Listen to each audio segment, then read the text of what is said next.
Us, then you're in time for our segment where we're going to discuss World Press Freedom Day as the world was marking it this specific week and how Kenya is faring on. According to the Reporters Without Borders in 2018, an index ranking showed that Kenya was number 96 as a country out of 180 countries. That's how we are performing in regards to press freedom here on the continent. And with the Media Council of Kenya and the research firm IPSOS, they said, or they put it at around 44% of Kenyans trust or have confidence in the media. And of course, to help us mince up this conversation, I have my well-enabled panel. I'll introduce them all the way from my further left.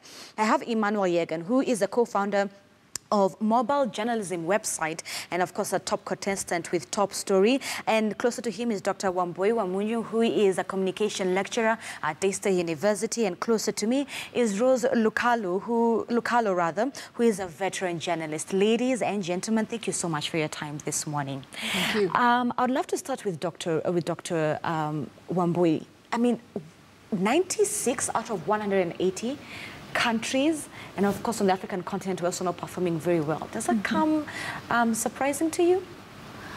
I don't think so. And first of all, thank you very much for inviting me and co-panelists on this forum. But I don't think it is surprising. In the past year alone, I think we've had reports from even other organizations like Human Rights Watch that have talked about increased surveillance, alleged assaults against journalists, and I'm just talking about Kenya alone. So I think it is not a surprise that we have slipped down in the rankings.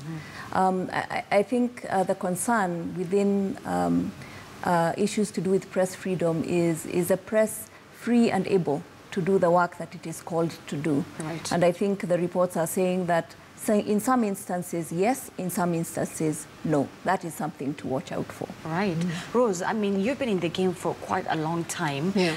Does that sound also surprising to you? What are your thoughts on that? 96 out of 180 countries. I mean, I think you have to consider that some of the things that have been done in the past year have been very, very public. The shutdown of media. Oh, yeah. That is bound to get international attention because it's you know, it's unprecedented, you know? So I mean, when things like that happen, the injuries to journalists and hospitalization, and of course you find that journalists are also networked, so they'll be looking for support for their legal fees, they'll be looking for support for their health fees, you know? I mean, all these things just play out badly in terms of the image that's being created out there. Exactly. When we say 96, it sounds really bad, but I think we're a long way from where we've come from. Where we've come from. Where we've come from. We've done tremendous gains, and I'm not saying that we should stop, but I think it's good to weigh both sides. Where we've come from. We're coming from absolute restriction, we're coming from detention and torture and disappearance and beatings and, you know, abductions. We don't hear so much of that, you know. I mean, we can at least count on our hands how many incidents have taken place, and that's not to say it's good. We want to reach a place where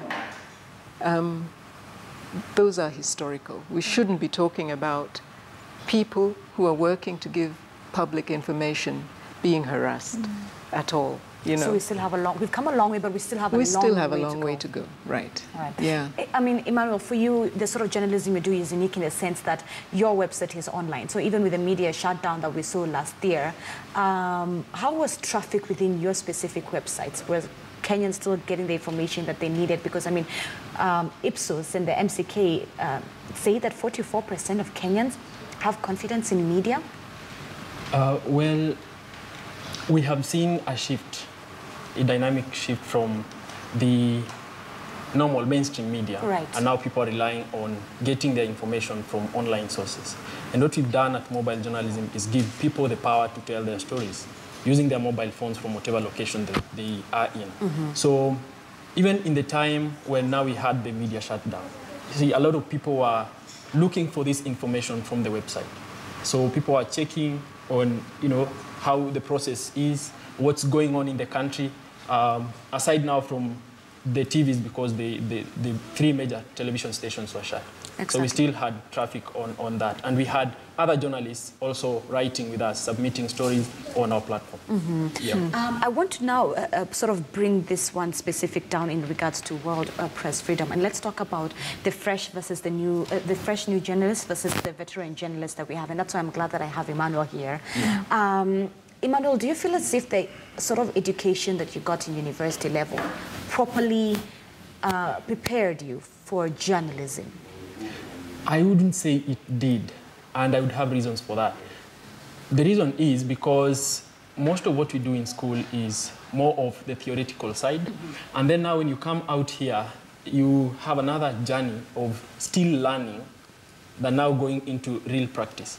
Because I would say the experience that we gained out of Top Story and other trainings that we've gone out here, even with the Media Council of Kenya, the trainings that they carry out outside school on conflict reporting, on how to debunk fake news. So the things that we've studied outside school or even over the attachment are the ones that have really prepared us. You know, you come out and you're hit with this hard experience. You're told, now you have to come out and do this. Because this is how it is done. Right, because school was more theoretical than practical, especially for such an industry like this one. Exactly. Dr. Wambu, I want you to jump into this one because you are a lecturer. Your thoughts on that? Well, I would say that we often hear this kind of complaint, if I can call it that, from among our students. And for the record, Emmanuel is not a student of Daystar University. So I would want to say that the commitment from Daystar University in terms of our students, and I think we have a track record of producing students who are doing quite well in the media and other communication sectors. And one of the things that we try to do, there is a complaint generally about theory versus practical. But I think we do try in our curriculum to provide a balance. And the balance comes from, we are not only giving you classroom experience, because you can only do so much in classroom, but we have outlets like a student newspaper. We have a student radio station. We are enabling and in fact encouraging our students to begin their own blogs and other platforms where we are saying practice, which is what journalism is, does not come only from the classroom. Practice is also self-initiative. So what can you do in addition to what is being done in the classroom for you? And a nice thing that has come from projects like Top Story and so on, where students now begin to engage, even while they're in the university, in a kind of a real-world project that they may not have been exposed to in the 14 weeks of class. But I want to say that the idea that, oh, there's only so much theory and we don't have enough practice, theory is important to inform practice. We must know why we are doing certain things even as we do them. So I want to challenge the idea that, oh, there's too much theory and not enough practice. Theory is important as well. Rose, as a veteran journalist, what are your thoughts on that, especially the whole balancing of theory and practical? Yeah, I mean, I think the truth lies somewhere in between, because you can't expect universities, I mean, by the time they create a syllabus, especially in these days of the digital era, by the time you create and vet a syllabus, the technology has changed, the practice has changed, everything is moving, everything is constantly moving. So, I mean, I think I believe that the role of education is to teach us to think, to teach us to learn, to feed that interest in constantly opening your mind to new ideas, new opportunities, new technologies. There's no way you can get all of it in a newsroom. And then, I mean, sorry, in an academic setting. And then I think it's also very important to remember, and I think sometimes in Kenya we undervalue the value of experience in this profession. I think there's no other profession where you don't value the older professionals, as in journalism. If you go into medicine, the most experienced are probably the older doctors who've seen thousands of cases and, had to deal, any profession you take, lawyers, whatever you name, the longevity is valued.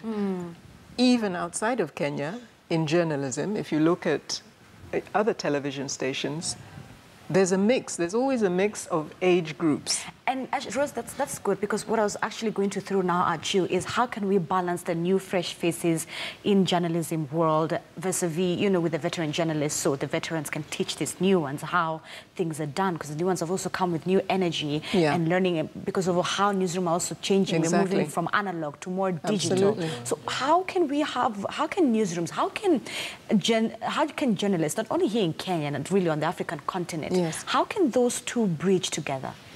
Well, I mean, I know when I went into a newsroom first, the value I got from the older journalists was amazing, because they have it at their fingertips. They lived it, you know? And that lived experience, you can't bottle it, you can't get it from anywhere else. You have to create an environment where both interact, you know? And given a lot of us maybe we're not as savvy on digital and social media and whatever, etc., but the tenets of journalism don't change. The research that goes into a good story, the angling and the thoroughness of checking, the fact checking, etc., it's only the presentation and delivery that is changing, you know? So I think that we're kind of missing the boat when you try to serve only the technology side, the way technology is taking us, and you forget to serve the journalism itself. Journalism has its own rootedness, I think. So the core mandate, things haven't changed, it's just the presentation. Yeah, it's the presentation, delivery, and dissemination. And if I may add something to that, even beyond that, I think even the understanding of principles of ethics and treating people right, it doesn't change whether you're doing it on this platform or that platform. But the value of even institutional memory, if I may talk about the mix of fresh and older, institutional memory where, supposing we're doing a story about something to do with corruption, for example, and the older journalist who has seen Anglo-leasing and Golden Bag and things beyond is going to be able to work very well with someone who's talking about a corruption scandal today. And that institutional memory is actually going to inform the public even better than just talking about a one-off.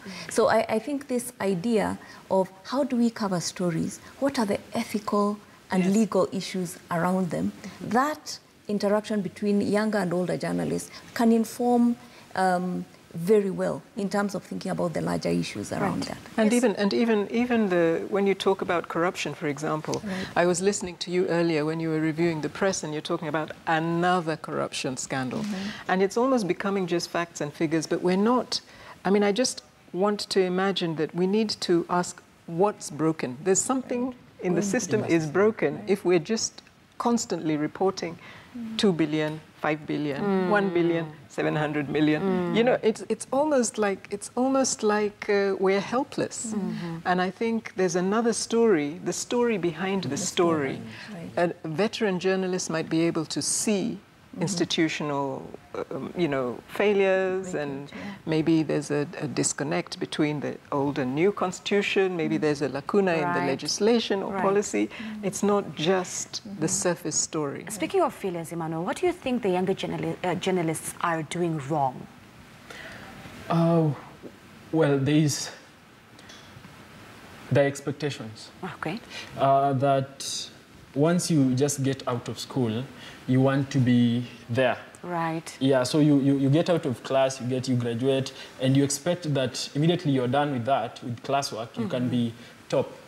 Yeah, but that does not just come that way. You need to learn. Microwave rewards. Right. Yeah, you need to learn your way up. You need to, know these things, get experience from the veteran journalists. And I would think, like the exposure with top story. You see, for that instance, it gives you real-life experience to go out there and do stories yourself. At least that way you'll understand. So a multiplicity of such experiences will get you there. Instead of just wanting to, come out of school and just... There is the challenge of, one, remaining objective in doing your stories and wanting to gain fame. Yeah, I think that is the challenge. Dr. Wamboye, as a lecturer, I want you to jump on that as well. What do you think that young journalists who are, previously students are doing wrong? I'm hesitant to use the word wrong. I think sometimes it's about inexperience rather than, you know, doing things wrong. But for sure, the instant fame is a big thing. And in fact, we find sometimes even with our students a frustration that I want to finish and instantly get this, you know, this huge job and be in front of the camera, as opposed to working, you know, for a long period of time. But I want to actually talk about what younger journalists do right. One of the things they do right, and I think they don't recognize it, is that they have an appreciation and an understanding of technology, and they know how to use it and how to incorporate it. Like what you're doing with the mobile website. Yes.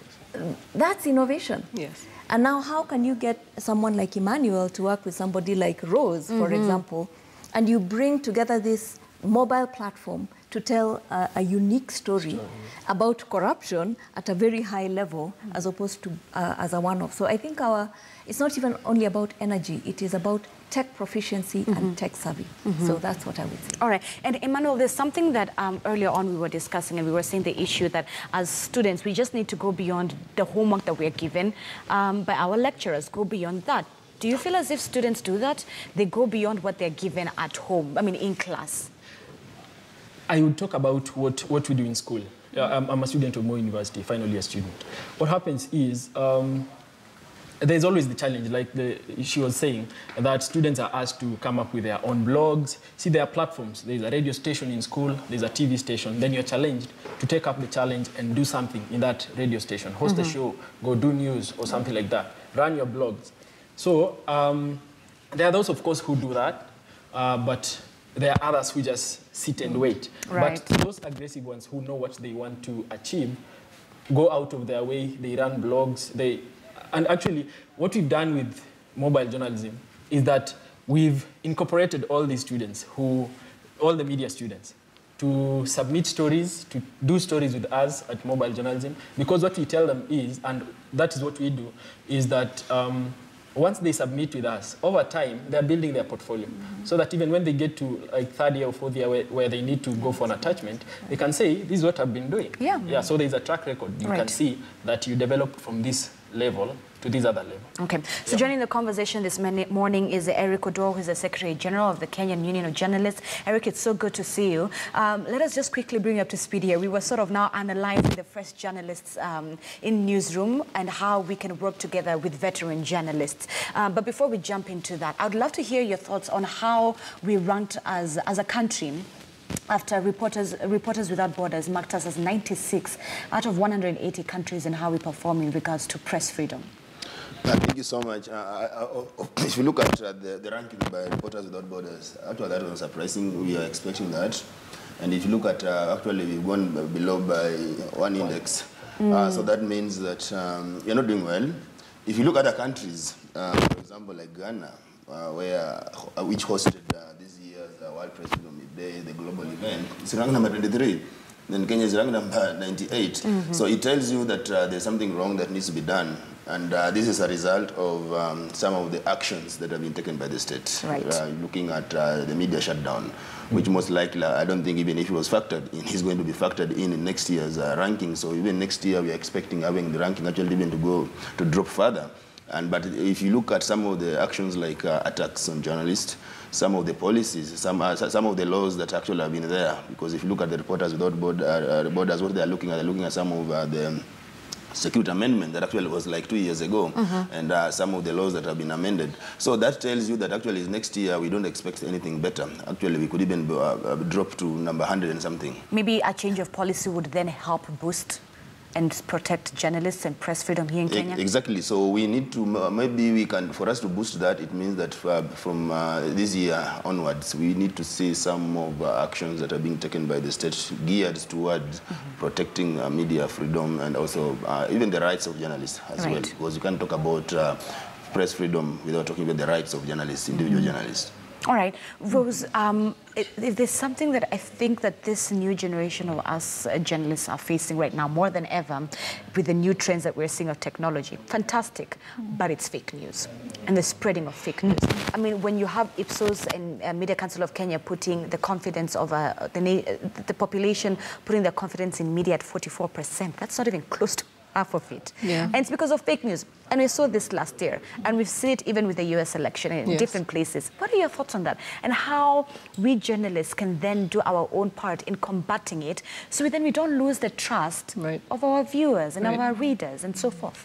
I think it's actually quite sad, because I think the media traditionally has been one of the highest ranked institutions in terms of trust. Right. And so it's very sad to hear numbers like 44%. But I think we also have to recognize that media is in huge transition.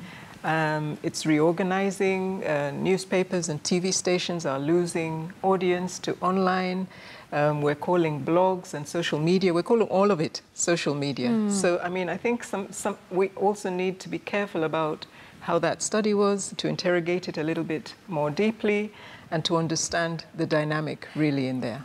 Yes. I just wanted to add, if I may, that, you know, fake news is not new. It's not new. It's been going on for a long time. Right. It's just the scope and reach is greater and more visible. But what I would suggest is that fake news is not only about technology. Fake news is about how we think about news, being more critical, and this is where I would even say even our education system helps us with our students being able to say, wait a minute, can I be more critical about certain information? We want to expose people to the tools that can debunk some of these fake news things that are going on. Emmanuel, by you running the mobile journalism website, how are you guys able to sieve the news that you get as credible news and not fake news before then it goes onto your website? When we set up the website, we ensured that we have two faces, so that when you submit a story, it's not like it's published direct. We have editors on the back end, so that before we publish any story, we have to run our checks, ensure that the information that we are running is credible, because you know we would run into problems, and we don't want that. We want to establish ourselves as a credible site for information, so that when you want any information, you can go there and you can trust that information. So we have to verify the information that we get before publishing that, and that's why we have those editors. Eric, in that. Yes. Your thoughts on this fake news? I think the issue of fake news is a term that was coined by US President Donald Trump as a threat to press freedom. So we wouldn't we shouldn't take it very seriously, because it's actually just because there's a school of thought who believes that it was just an attack on press freedom by US President Donald Trump. So I think as the discussion progresses, we are running away from that and taking it very seriously. And it's something that actually should be ignored, because it's something that was brought up to fight credible media. Because if you look at the elections of the American elections, it borders on fake news, because Trump believed that the mainstream media was not doing a good job. So that's how he came up with this term, fake news. And I believe newsrooms should be able to put in place tools that can be able to verify information that they get, especially if information is coming from internet sources, because most of these stories of fake news actually they come from internet sources. And if you look at them very keenly, even here in Kenya, you can trace them.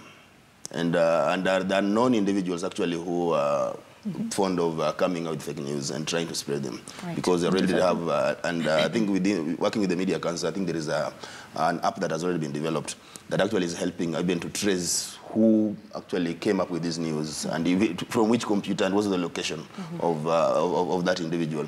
So I think newsrooms right now are also trying just as much as they can to avoid fake news, especially if news is coming, the source is internet, and also just to try and verify information, because as a journalist, if you get information, you must verify. So I don't believe that journalists have an excuse to use fake news, because we've got various mechanisms that we can use to verify information that we get. Rose? And if I can add just one line, I think it's very important. You were asking what can we do, is really to debunk. Really just jump in and debunk. Whenever you find fake news, to really just say this is wrong. Call it out. Call it out repeatedly. And then I think we're seeing the evolution of new centers of trust. And if the journalists and media want to remain, the media sector as an industry want to remain the trusted source, then they have to be the place where you go when you want to verify, is this true? And if they make a mistake, it's doubly important to say we made a mistake. So that Eric, because clear. of time, I'd love to hear your thoughts in regards to, because one of the things that we touched on earlier, and you being the Secretary General of the Kenyan Union of Journalists, I want to hear your thoughts in regards to, do you think that universities are giving adequate training and teaching and skills to upcoming journalists who are then being fed into the newsroom to keep the profession going? Yes, of course. I'll tell you that as an editor who interacts with raw copy from journalists, fresh journalists of the newsroom, I think there are issues that need to be addressed. And I think we shouldn't blame universities on colleges. I think universities and colleges should reach out to the industry and try to find out what is happening in the industry. And also involve veteran journalists and even the practice journalists in terms of mentorship. We must encourage mentorship. I was just discussing with a friend from the National Union of Journalists in the UK, and they told me that in the UK, as early as universities, at university level, when students are in universities, they're encouraged to interact with the industry. So that by the time you are leaving university, like you said, by the time you are leaving more university, you actually know what is expected and what's happening in the industry. So that when you go there, it's not like it's a shock, it's a culture shock that, hey, these things, this is not what I was taught in school. Because actually that's what I see happening with fresh graduates with your newsrooms. You give them a story to write, when a sentence construction is the problem. Then you ask yourself, this journalist who was in the newsroom was in the university for 4 years, and you can't blame the universities for not doing that. But because of lack of collaboration between the universities and the industry. So that needs to be done. Then number two, most colleges, there is no standard curriculum for journalism students. So you realize that there's a college where a diploma takes 6 months. There's another university where a diploma takes 2 months. Another university diploma takes 3 years.